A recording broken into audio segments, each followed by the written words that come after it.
The stock market doesn't scream, it bleeds. At 2:14 p.m. EST, shares of Horizon Air were trading at $42. By 2:19 p.m., exactly 5 minutes after a specific passenger was forced out of first class, the stock didn't just dip, it evaporated, free-falling to under $3. Trading was halted, the board of directors was paralyzed. And it all started because one entitled passenger thought the color of a man's skin determined his seat number. They thought they were humiliating a nobody. They didn't realize they were declaring war on Silas King, the man who owned their debt. This is the story of the most expensive mistake in aviation history.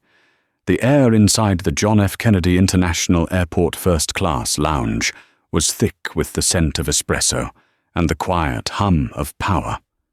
Men in Italian suits tapped furiously on iPads, and women with Hermes bags spoke in hushed tones about mergers in Tokyo and Dubai. In the corner, away from the window overlooking the rainy tarmac, sat Silas King. To the casual observer, Silas didn't look like the most powerful man in the room. He was a black man in his late 50s, broad-shouldered, wearing a comfortable, nondescript navy hoodie and dark jeans. He wasn't wearing a Rolex. On his wrist was a simple Garmin fitness tracker.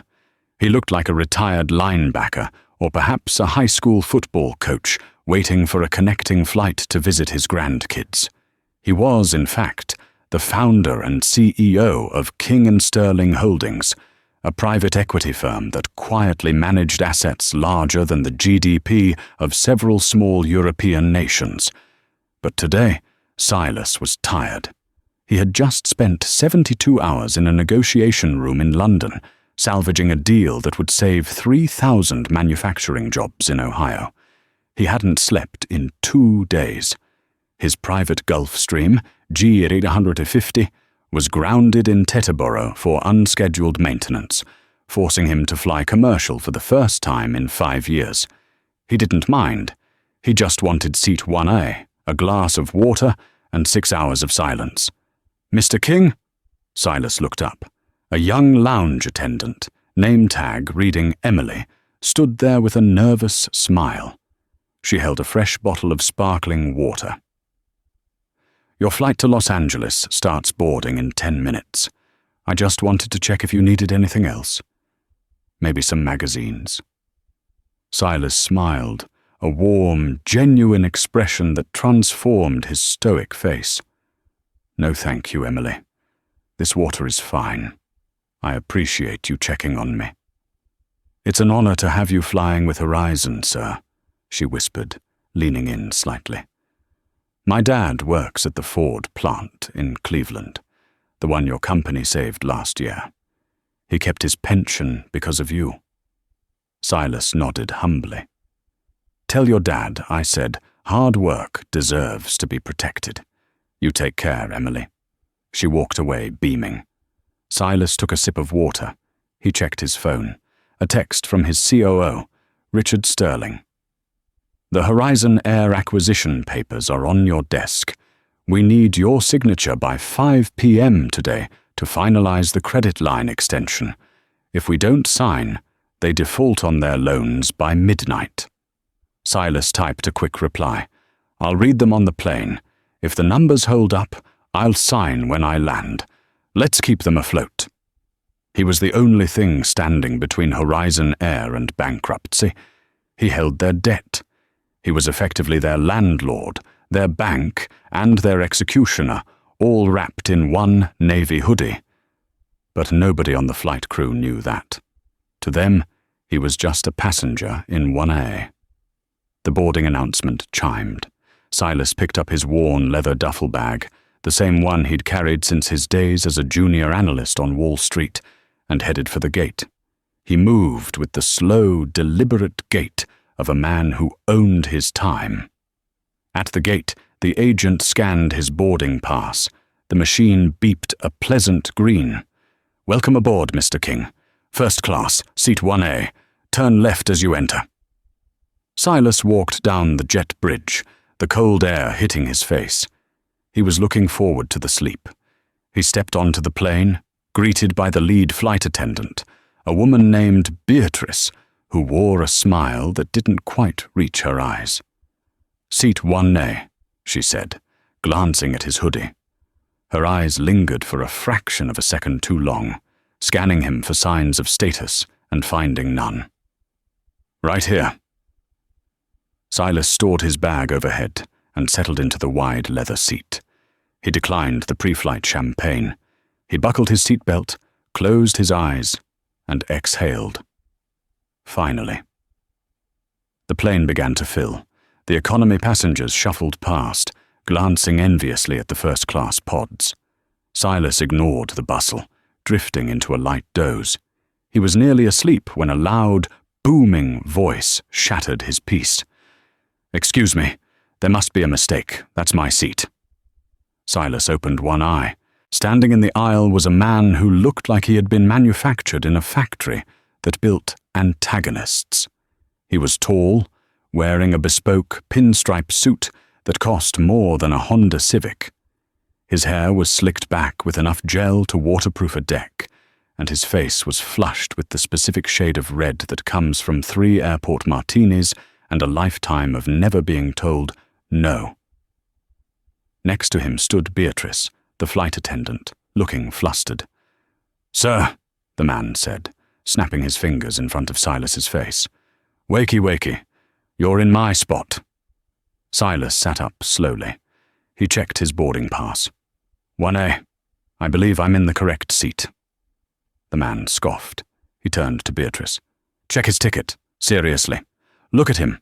Does he look like he paid $6,000 for a transcontinental ticket? He probably used miles or got an upgrade error." "Sir," Beatrice said to the man, "Mr. King is ticketed for—" "I don't care what the computer says," the man interrupted, his voice rising. The cabin went quiet. "Do you know who I am? I am Preston van der Hoven. My family founded van der Hoven Distinct Properties. I am a platinum elite pinnacle flyer with this airline. I fly this route weekly. 1A is my seat. It's always my seat." Silas looked at Preston calmly. "Mr. van der Hoven, the seat is occupied. There are other seats in first class." "I don't want other seats," Preston shouted. He leaned down, invading Silas's personal space. The smell of gin was overpowering. "I want to be the first off this plane. I have a meeting that determines the future of this city, unlike whatever business you have, which probably involves selling knockoff watches." A few passengers in first class gasped. A young woman in 2B pulled out her phone and started recording, holding it low against her chest. Silas didn't blink. His heart rate didn't even spike. He had stared down hostile takeovers and federal indictments. A drunk real estate heir was nothing. "Beatrice," Silas said, his voice level. "I'm going back to sleep. Please handle this passenger." But Beatrice didn't handle Preston. She looked at Preston's platinum tag. She looked at the tablet in her hand that flagged Preston as a high-value influencer. Then she looked at Silas in his hoodie. She made a calculation. It was a fatal calculation. "Mr. King," Beatrice said, her voice hardening, "may I see your boarding pass again?" Silas handed it to her. She stared at it. "I see. Well, it appears there is a conflict in the system. Mr. van der Hoven is a priority loyalty member. We seem to have overbooked the first-class cabin." "That sounds like a you problem," Silas said. "It's an operational problem," Beatrice corrected. "And per company policy, when there is a seat duplicate, we prioritize our loyalty members. Mr. van der Hoven has flown 200,000 miles with us this year. And I paid full fare cash for this seat," Silas said. "Yesterday." "Nevertheless," Beatrice said, her customer service mask slipping, "I'm going to have to ask you to move." "Move where?" Silas asked. Beatrice checked her tablet. "We have a seat available in economy comfort, Row 18. It's an aisle seat. The silence in the cabin was deafening. You want me to move from 1A to row 18? Silas clarified. Because this man wants my seat? Because he is a Platinum Pinnacle member, Beatrice said, as if that explained the laws of physics. And you, well, we can offer you a voucher for $200 for the inconvenience. Preston smirked. He adjusted his silk tie. Take the voucher, pal. That's a lot of money for you. Buy yourself a new hoodie. Silas looked at Beatrice. Then he looked at Preston. He realized exactly what was happening. It wasn't about the seat. It wasn't about the miles. It was about the visual. Preston couldn't stand seeing a black man in a hoodie sitting in the throne he believed belonged to him. I'm not moving, Silas said. He buckled his seatbelt again. Preston turned purple. Captain, he yelled. Get the captain out here. Beatrice sighed. Mr. King, if you do not comply with crew member instructions, I will be forced to have you removed from the aircraft by law enforcement. That will involve delays, paperwork, and you being placed on the no-fly list. Do you really want to go to jail over a seat? Silas looked at her. He saw the fear in her eyes, fear of Preston, fear of her managers, but he also saw the bias. She had assumed he was the path of least resistance. You are making a mistake, Silas said softly. A very expensive mistake. Is that a threat? Preston snapped. Did you hear that? He threatened the crew. That's a federal offense. The cockpit door opened. Captain Miller stepped out. He was a grey-haired man who looked like he just wanted to get to LA. What is the problem here? Miller asked. He's refusing to move, Captain, Beatrice said, pointing an accusatory finger at Silas. And he just threatened the airline. Miller looked at Silas. Sir, I'm the commander of this aircraft. If the flight attendant tells you to move, you move. If you disrupt this flight, we deplane everyone. Do you want to be the reason 200 people miss their connections? Silas looked at the faces of the other passengers. He saw a mother with a baby in row 4, looking anxious. He saw the business travelers checking their watches. He realized that if he stood his ground, the plane wouldn't take off. The deal in LA, the one saving the logistics company, would be delayed. Innocent people would suffer. Silas unbuckled his seatbelt. Fine, Silas said. He stood up, towering over Preston. I will move. Preston let out a loud, victorious laugh. Smart choice, boy. Back of the bus. Silas paused. He leaned in close to Preston. Enjoy the seat, Mr. van der Hoeven. It's the most expensive seat you will ever sit in. Silas grabbed his bag. He walked past Beatrice, who wouldn't meet his eyes. He walked past the horrified onlookers in business class. He walked all the way back to row 18. The seat wasn't economy comfort. That was a lie. It was row 32, the last row, right against the lavatory wall. The seat didn't recline. The smell of the chemical toilet was already wafting out. Silas sat down next to a teenager, listening to loud music. He didn't complain. He took out his phone.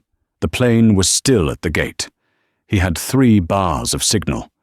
He opened his contacts and found a number labeled Board of Directors, Emergency Line. But he didn't call the airline. He called his own office. Richard, Silas said, when his COO answered on the first ring. Silas? I thought you were in the air. Did you sign the Horizon acquisition papers? No, Silas said, his voice ice cold. I want you to kill the deal. What? Richard's voice cracked. Silas, the papers are drafted. Horizon is banking on this liquidity. If we pull out, their credit rating drops to junk instantly. Their stock will crash. They might not make payroll next week. I know, Silas said. Kill it. And Richard? Yes, sir. Short the stock.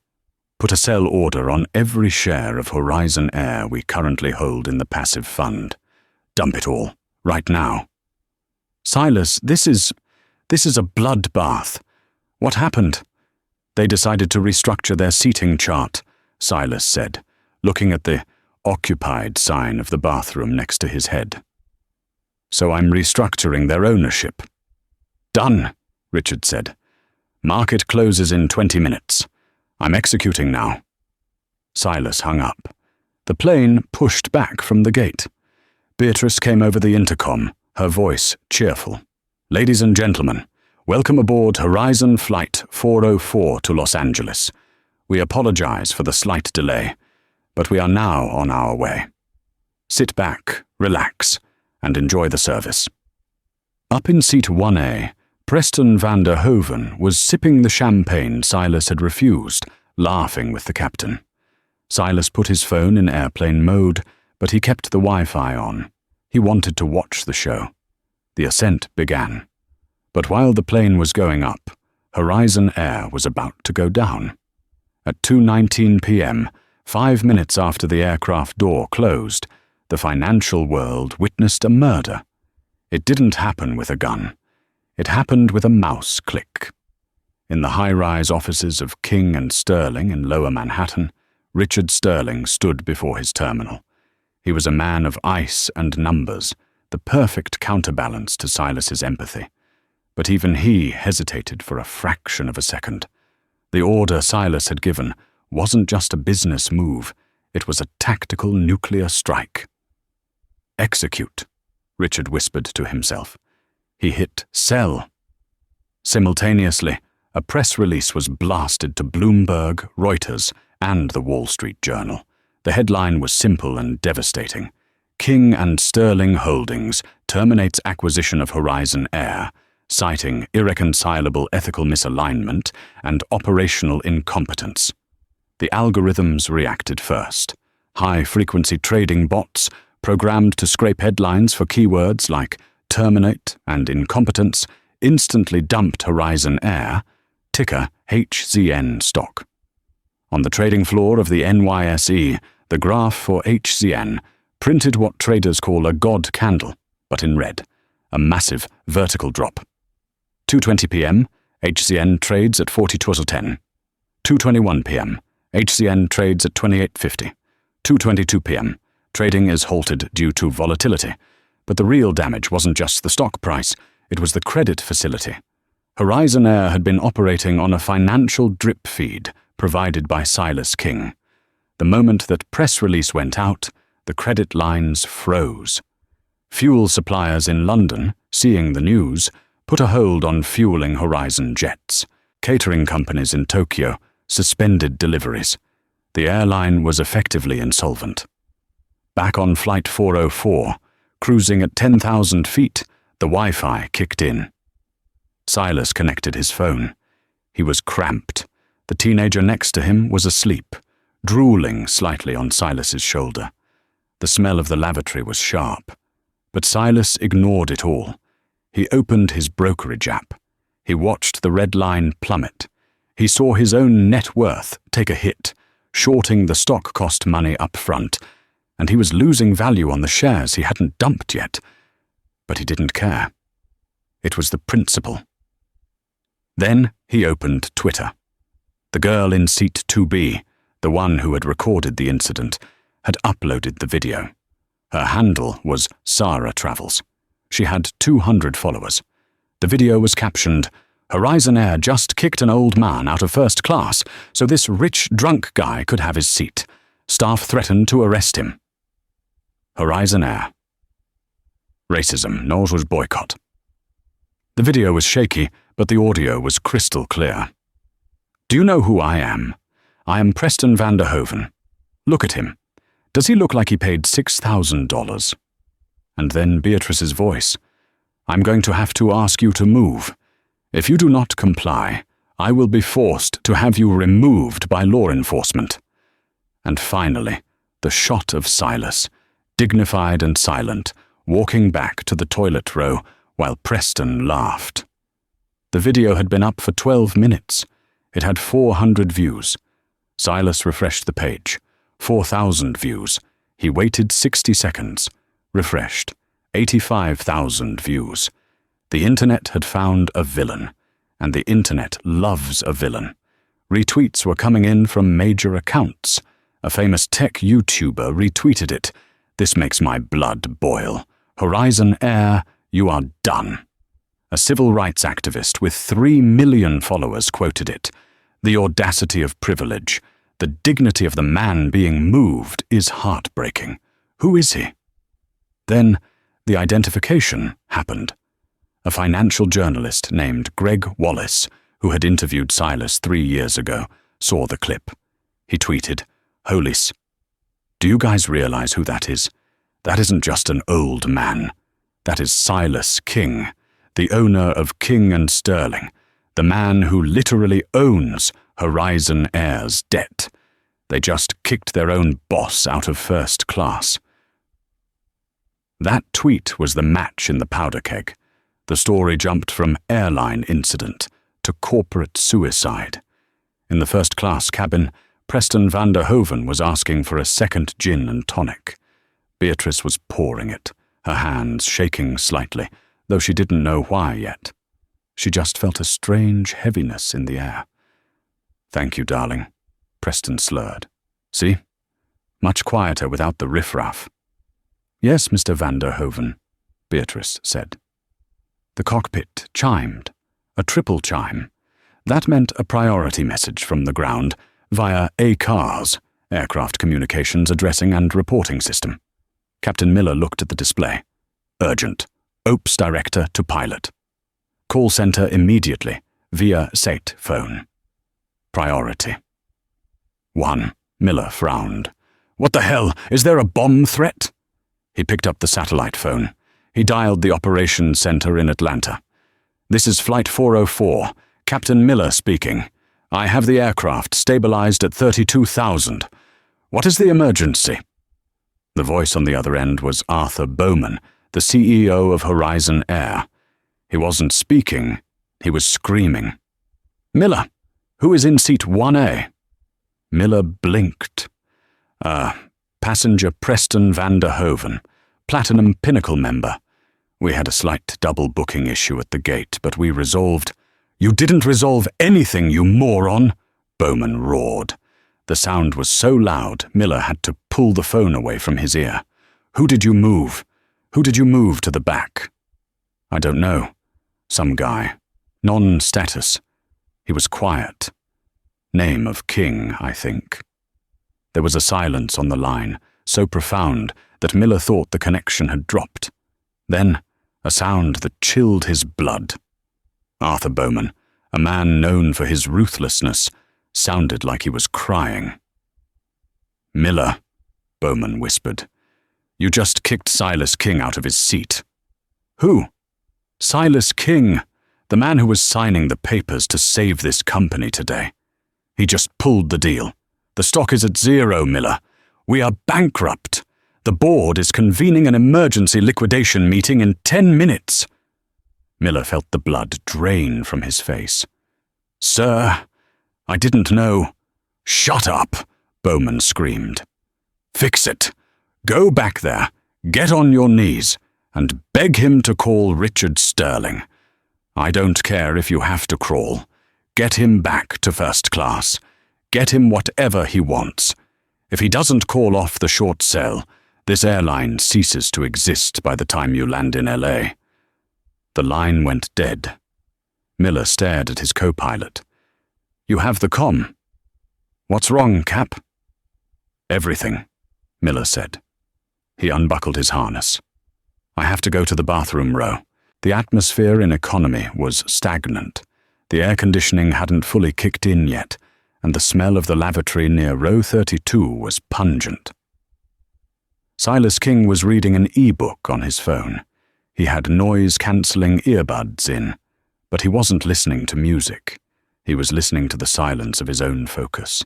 He felt a presence in the aisle. He looked up. Standing there was Captain Miller. Behind him was Beatrice, looking pale and terrified. The passengers in the surrounding seats looked up, confused. You never saw the captain in row 32 unless something was very, very wrong with the plane. "Mr. King?" Captain Miller said. His voice cracked. Silas slowly removed one earbud. "Yes, Captain." "Sir, there seems to have been a terrible misunderstanding," Miller said. Sweat was beading on his forehead. "I have just been informed of your identity." "My identity hasn't changed since I boarded, Captain," Silas said calmly. "Only your knowledge of it has." "Sir, please," Beatrice chimed in, her voice trembling. "We are so sorry. We made a mistake with the seating chart. We would like to escort you back to seat 1A immediately." "1A is occupied," Silas said. "Mr. van der Hoven is sitting there. He has a very important meeting, I'm told." "We will move him," Miller said quickly. "We will move him anywhere you want. We'll throw him off with a parachute if that's what it takes. Please, Mr. King, the CEO, Mr. Bowman, is on the line. He says you pulled the deal." Silas looked at the captain with eyes that had seen empires rise and fall. "I didn't just pull the deal, Captain. I killed it. Horizon Air is currently trading at—" Silas tapped his phone screen. "2 fototintas. It's a penny stock." Beatrice gasped. She covered her mouth with her hand. "Mr. King, please!" Miller begged, disregarding the passengers listening in with wide eyes. "I have a crew of 12 people. We have families. If this airline folds, then you should have thought about that before you humiliated a paying customer to satisfy a bully," Silas said. His voice wasn't loud, but it carried. "You assumed I was powerless because of how I look. You assumed he was important because of how he looks. You bet on the wrong horse, Captain." "I can fix this," Miller said desperately. "Come to the front. We have champagne. We have—" "I am comfortable here," Silas interrupted. "The smell of the toilet reminds me of the current state of your company's financials. It keeps me grounded." "Mr. King, go fly the plane, Captain," Silas said, putting his earbud back in. "We have 4 hours to Los Angeles. I suggest you update your resume while the autopilot is on." Miller stood there, defeated. He looked at Beatrice. Beatrice was crying silently. They walked back to the front of the plane, passing the confused rows of passengers. The walk felt like a funeral procession. When they reached the first-class curtain, Preston van der Hoven was waving his empty glass. "Hey, sweetheart," he yelled at Beatrice. "I've been waiting 10 minutes for a refill. What are you doing back there with the cattle?" Beatrice looked at him, the customer service mask finally shattered. The rage of a woman who just realized she had lost her pension because of this man's ego took over. She walked up to Preston, took his glass, and set it down on his tray table with a slam that made him jump. "You are cut off," she hissed. "Excuse me?" Preston spluttered. "I am a platinum." "Shut up," Beatrice whispered, leaning in. "You shut your mouth. Because of you, this airline is bankrupt. Because of you, the man you kicked out is currently destroying us from row 32. So you will sit there, you will be quiet, and you will pray that when we land, the ground crew doesn't tear you apart." Preston looked at her, stunned. "What are you talking about? Who is he?" "He's the owner," she said. Preston's face went from red to a ghostly white. Back in row 32, the teenager next to Silas tapped him on the shoulder. "Yo," the kid said. He was holding up his phone. "Are you him? The guy on Twitter?" Silas looked at the screen. The video had 2.5 million views. It was trending #1 worldwide. The comments were a waterfall of fury. "I am cancelling my Horizon flight right now. Shorting HZN, let's burn it down." "That flight attendant needs to be fired. The captain needs to be fired. The passenger needs to be jailed." The kid looked at Silas with awe. "Dude, you're a legend." Silas smiled, a sad, tired smile. "I'm not a legend, son. I'm just a man who wanted a nap." "Can I get a selfie?" the kid asked. "Sure," Silas said. The kid snapped a photo of himself and Silas, giving a thumbs up in the cramped back row. He posted it with the caption, "Chilling with the king in row 32. He says the bathroom smell keeps him grounded." Legend toss a horizon over. That photo hit the internet and the stock dropped another 40 cents, but the real drama was about to start upon landing. Because while Silas was stuck in the air, the ground crew in Los Angeles was preparing a reception committee, and Preston van der Hoeven's important meeting was about to be cancelled in the most public way possible. The descent into Los Angeles was smooth, but the atmosphere inside the cabin was jagged. In row 32, Silas King had finished his e-book. He packed his small bag, checked his watch, and waited. He knew what was waiting for them on the ground. He had received a text from his PR team. "The press is at gate 42. It's a circus, Silas. Security is trying to hold them back. Do you want a private extraction?" Silas had replied, "No, let them see." Up in first class, Preston van der Hoeven was frantically trying to get a signal on his phone as they taxied. When the bars finally appeared, his phone vibrated so violently it nearly fell out of his hand. He had 47 missed calls. 30 were from his father. 12 were from the city councilman he was meeting. 5 were from his own publicist. He dialed his father first. "Dad? The service on this flight was atro—" "You imbecile!" The voice of Willem van der Hoeven roared through the earpiece, loud enough that the woman in 2B could hear it. "You drunken, arrogant imbecile. Do you have any idea what you've done?" "What? I just got a seat upgrade. The staff." "You destroyed the family name in 3 hours, Preston. It's all over the news. CNN, Fox, Twitter. The video of you screaming at Silas King is playing on a loop in Times Square. The city council just called to cancel the zoning meeting. The deal for the stadium project is dead. Dead. Do not come to the office. Do not come to the house. Fix this, or you are cut off." The line went dead. Preston sat there, the phone slipping from his sweaty palm. He looked out the window.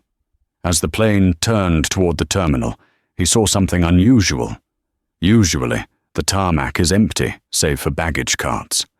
Today, there were 3 black SUVs with federal plates, a cluster of airport police cars, and beyond the glass walls of the terminal, a sea of flashing cameras. The captain's voice came over the intercom. It sounded hollow, like a ghost speaking. "Ladies and gentlemen, we have arrived at the gate. Please remain seated until the seatbelt sign is turned off." There was no, "Thank you for flying, Horizon." There was no, "We hope to see you again," because Captain Miller knew there would be no again. The seatbelt sign pinged off. Preston stood up immediately. He needed to get ahead of the narrative. He needed to spin this. He straightened his tie, grabbed his briefcase, and pushed past the stunned passengers in the aisle. "Out of my way," he muttered. "I have to handle this." He reached the cabin door just as Beatrice opened it. The noise hit them like a physical wave. Even from the jet bridge, the sound of shouting and camera shutters was deafening. Preston stepped out, putting on his best, aggrieved VIP face. He expected a driver. He expected deference. Instead, he was met by 2 officers from the airport police and a man in a cheap suit serving him a paper. "Preston van der Hoeven?" the officer asked. "Yes, finally. Someone competent. I need an escort to—" "Sir, you are being detained for interference with a flight crew and disorderly conduct aboard an aircraft," the officer said, snapping handcuffs onto Preston's wrists. "What? You can't arrest me. I'm the victim. That man stole my seat." The man in the cheap suit stepped forward and shoved the papers into Preston's cuffed hands. "And you are also being sued, Mr. van der Hoeven. Civil suit for defamation, emotional distress, and tortious interference with business relations. Plaintiff is Silas King. We are seeking damages in the amount of $150 million. Preston's jaw dropped. 100 and... For a seat. Move it, the officer said, shoving him forward. As they dragged Preston up the jet bridge, the crowd of passengers behind him began to deplane. But they didn't push. They waited. At the back of the plane, Silas King stood up. After you, the teenager in the window seat said, gesturing with respect. No, you go ahead, Silas said. No way, Mr. King. You go. We got your back. Silas walked down the aisle. As he passed each row, the passengers, who had been reading the news and watching the stock crash, looked at him with a mix of fear and admiration. This was the man who had just snapped his fingers and deleted an airline. When Silas reached the front, Beatrice was standing by the door. She had been crying. Her makeup was streaked. She held a plastic garbage bag containing her personal items. She had already been fired via email before the wheels touched the ground. Mr. King, she whispered, not daring to look him in the eye. I didn't know. Silas stopped. He looked at her, not with anger, but with a crushing disappointment. That is the problem, Beatrice, Silas said softly. You didn't know because you didn't look. You saw a hoodie, and you saw skin color, and you stopped thinking. You chose the easy path, and now you have to walk the hard one. He stepped onto the jet bridge. When Silas emerged into the terminal, the flashbulbs went blinding white. Reporters shouted his name. Mr. King, did you short the stock? Mr. King, is Horizon Air bankrupt? Mr. King, what do you have to say to Preston van der Hoven? Silas didn't stop. He didn't speak. He walked with his head high, his duffel bag over his shoulder. But then he saw a familiar face in the crowd.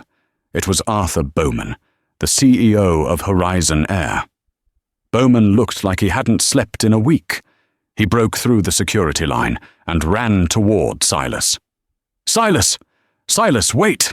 Bowman panted, grabbing Silas's arm. Security guards stepped forward, but Silas waved them off. Arthur, Silas said. Silas, please! Bowman begged, tears in his eyes. We can fix this. I'll fire everyone.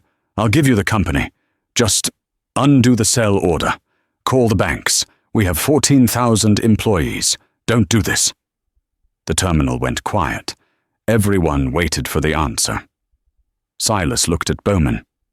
You have 14,000 employees, Arthur, and you built a culture where your best staff were terrified of a drunk in a suit, but felt comfortable humiliating a quiet man in a hoodie. You didn't train them to respect people. You trained them to respect money. Silas leaned in. I didn't destroy your company, Arthur. I just showed the world what it was already worth. Silas turned and walked away. Behind him, the screens at the gate showing the flight status for Horizon Air flickered. One by one, the status of every flight on the board changed from on time to cancelled. The collapse was total. The next 72 hours were a masterclass in consequences. The collapse of Horizon Air was not a slow bleed. It was a sudden death. With the credit line gone and the stock delisted from the major exchange, the creditors descended like vultures. By Tuesday morning, the airline had formally ceased operations. Captain Miller sat in his kitchen in suburban Seattle. The uniform he had worn for 20 years hung in the closet, now a costume for a play that had been cancelled. He had applied to Delta, United, and American within hours of landing. The response from Delta had been an automated rejection. The response from United was a phone call, but it wasn't a job offer. It was a friend of his in HR. Don't bother, Jim, the friend had said. You're radioactive. The union won't touch you. You're the guy who let a passenger commandeer the plane and kicked off the financier of the industry. You're uninsurable. Miller stared at his coffee. He was 56. His pension was tied up in Horizon stock. stock that was now worth less than the paper it was printed on. He had lost everything because he didn't want to argue with a man in a suit. Beatrice fared worse. The internet had found her full name. She couldn't leave her apartment because of the paparazzi. She had been doxxed. Her social media was a wasteland of hate. She eventually found a job 6 months later. She was working the front desk at a budget motel in Reno. Every time a guest walked in wearing a hoodie, she flinched. If the crew lost their livelihoods, Preston lost his life, or at least the life he knew. The video of his arrest had gone even more viral than the initial incident. The image of him screaming, "Do you know who I am?" while being shoved into a police cruiser became a meme for entitled stupidity. His father, Willem, was a man who valued profit over blood. The day after the incident, a press release was issued by Van der Hoeven Distinct Properties. Effective immediately, Preston van der Hoeven has been removed from all executive positions within the company. We condemn his behavior and sever all ties. Preston was cut off. His credit cards were frozen. His company car was repossessed. But the hardest hit came from the legal system.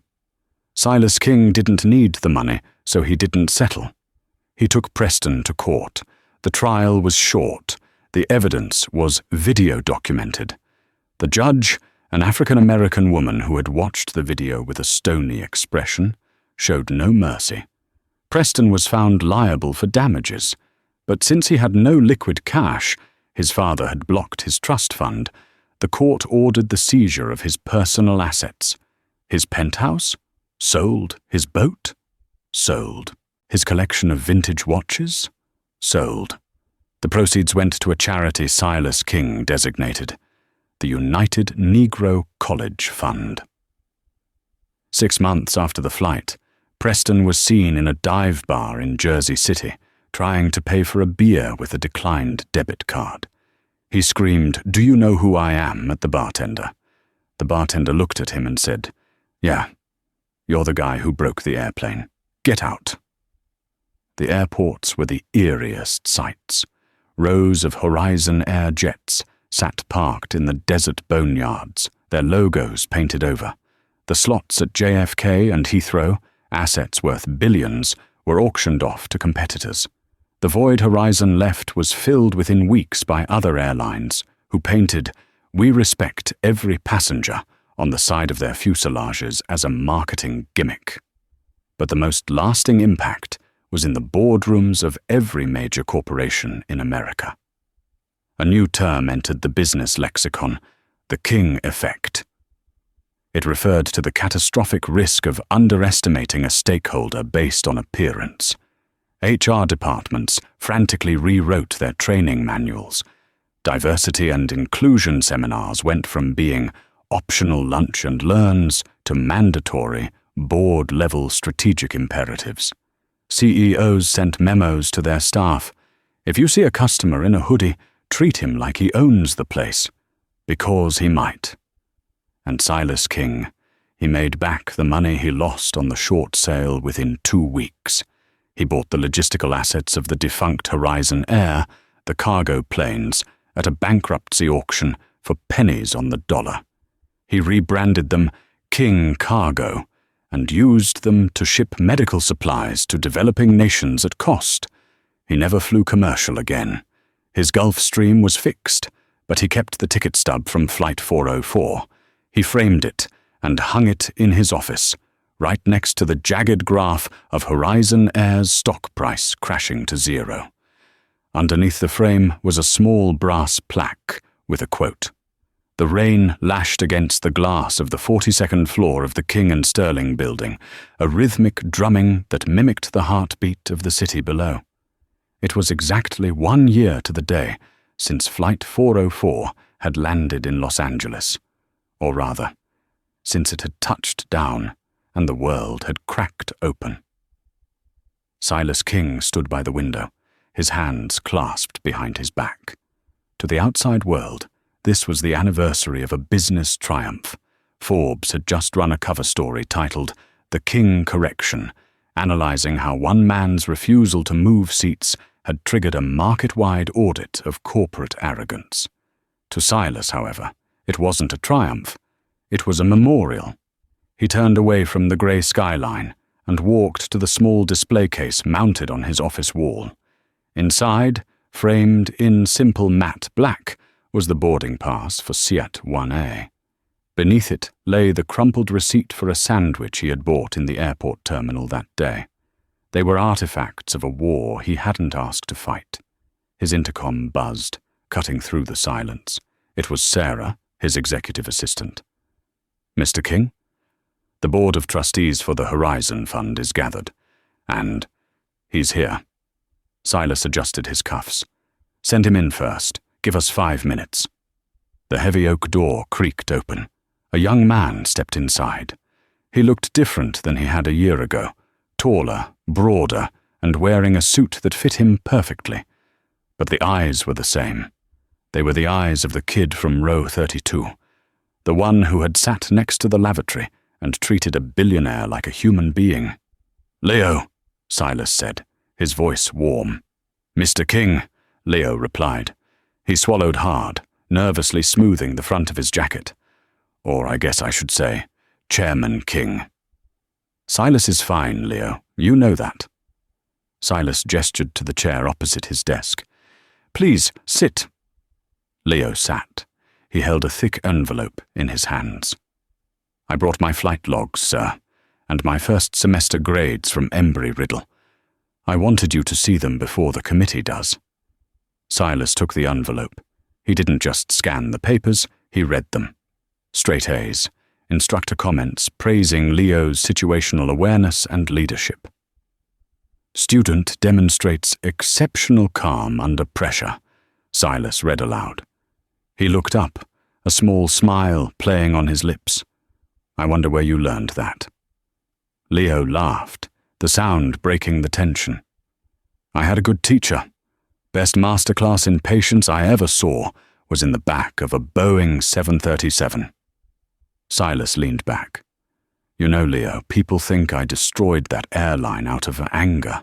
They think it was vengeance. But it wasn't." "What was it then?" "It was pruning," Silas said softly. "Horizon Air was a rotting branch. If I hadn't cut it, the rot would have spread. You, Leo, you and the other scholars.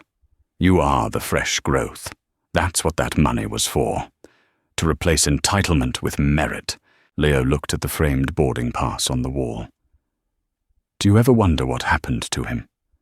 The guy in the suit?" Silas's face hardened, just for a fraction of a second. "I don't wonder, Leo. I know." 3 miles away, in a cramped, basement-level apartment in Queens, the air smelled of damp drywall and stale beer. Preston Vanderhoven sat on a futon that had seen better days. He was scrolling through LinkedIn on a cracked iPhone 8, the only phone he could afford on a prepaid plan. He had applied for 30 jobs in the last week. Sales associate, real estate junior broker, even a car dealership front desk role. He clicked on his notifications. Application status denied. Application status denied. Application status denied.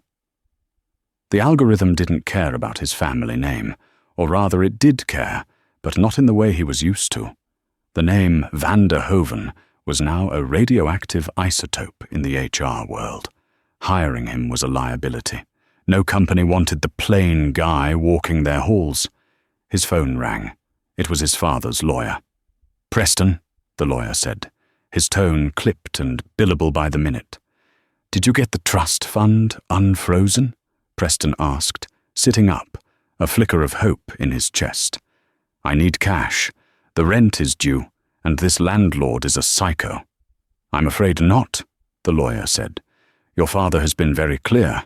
The rebranding of the family firm is contingent on a total separation from you. However what?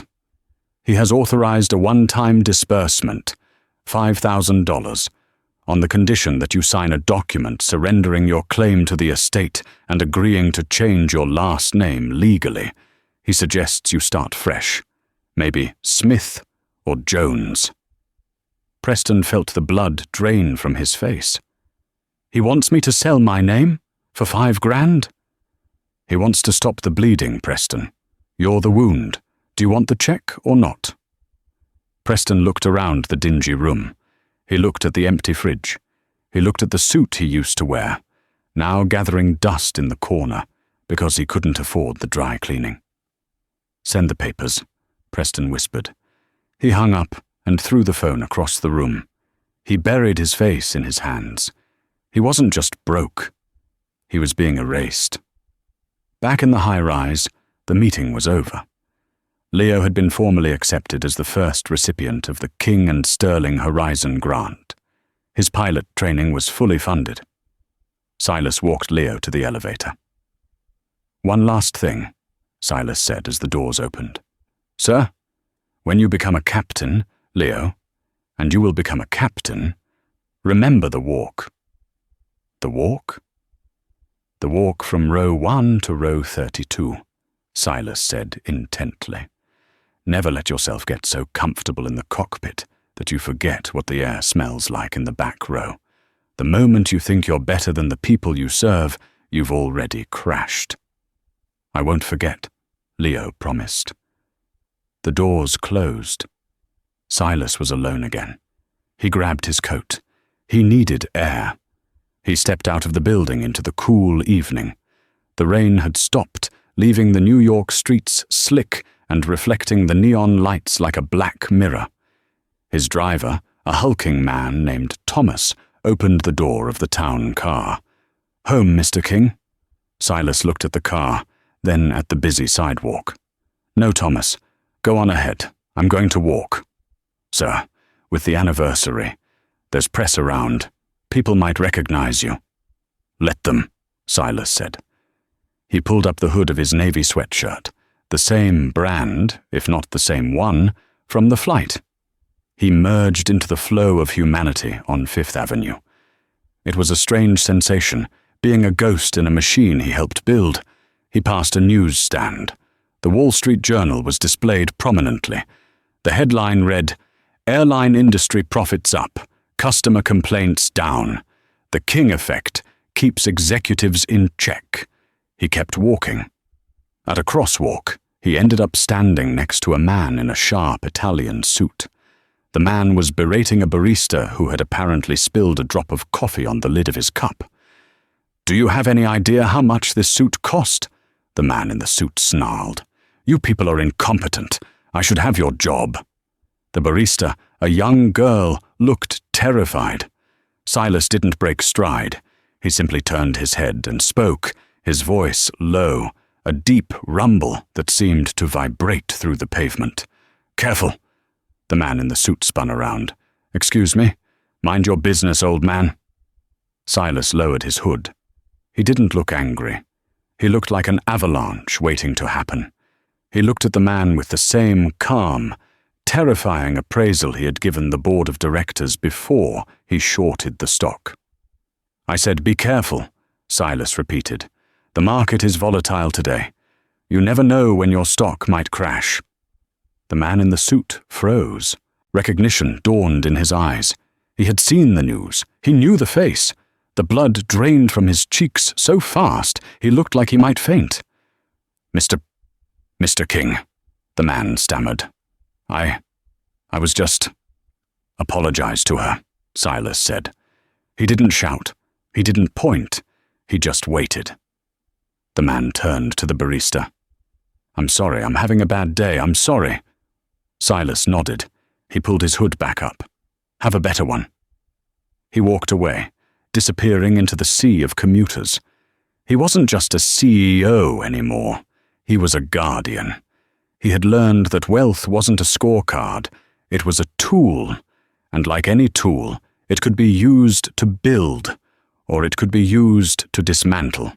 He had dismantled an airline to build a standard. As he turned the corner toward his brownstone, Silas touched the fitness tracker on his wrist. Heart rate, 65. Calm, steady. The world was loud. The stock market screamed. Men like Preston shouted. But Silas King had proven the ultimate truth of power. The most dangerous thing in the world isn't a man who screams. It's a man who sits quietly, watches carefully, and waits for the perfect moment to strike. And that, my friends, is the full story of how a 5-minute power trip turned into a billion-dollar collapse. It's a brutal, necessary reminder that the hierarchies we build, first class versus economy, suit versus hoodie, are nothing but illusions. We treat people based on what we think they can do for us, or what they can do to us. But Silas King showed us that the true measure of a person is how they treat those who can do neither. Preston van der Hoeven and the Horizon crew made a fatal calculation. They confused net worth with self-worth. They thought dignity was something you bought with a ticket upgrade. They learned, in the most expensive way possible, that dignity is internal. And karma? Karma is the only debt collector that always gets paid in full. Silas King didn't just bankrupt a company, he audited a culture. He forced the world to look in the mirror. So, the next time you're at an airport, or in a meeting, or just waiting for your coffee, take a look around. That quiet person in the corner, the one in the hoodie, treat them with respect. Not because they might be a secret billionaire who can destroy your career, but because they're a human being. And that should be enough. Thank you so much for watching this story to the end. I put a lot of work into researching and writing this one because I think the message is something we all need right now. I want to hear from you in the comments. If you were Silas King, would you have gone that far? Did Horizon Air deserve to be totally destroyed, or was that too much power for one man to have? Let's get a debate going down there. If you enjoyed this storytelling style, please destroy that like button. It helps the algorithm find more people who need to hear this. And if you haven't yet, hit subscribe and turn on notifications. I release new stories of justice, karma, and business twists every single week. Until next time, stay humble, keep your eyes open, and fly right.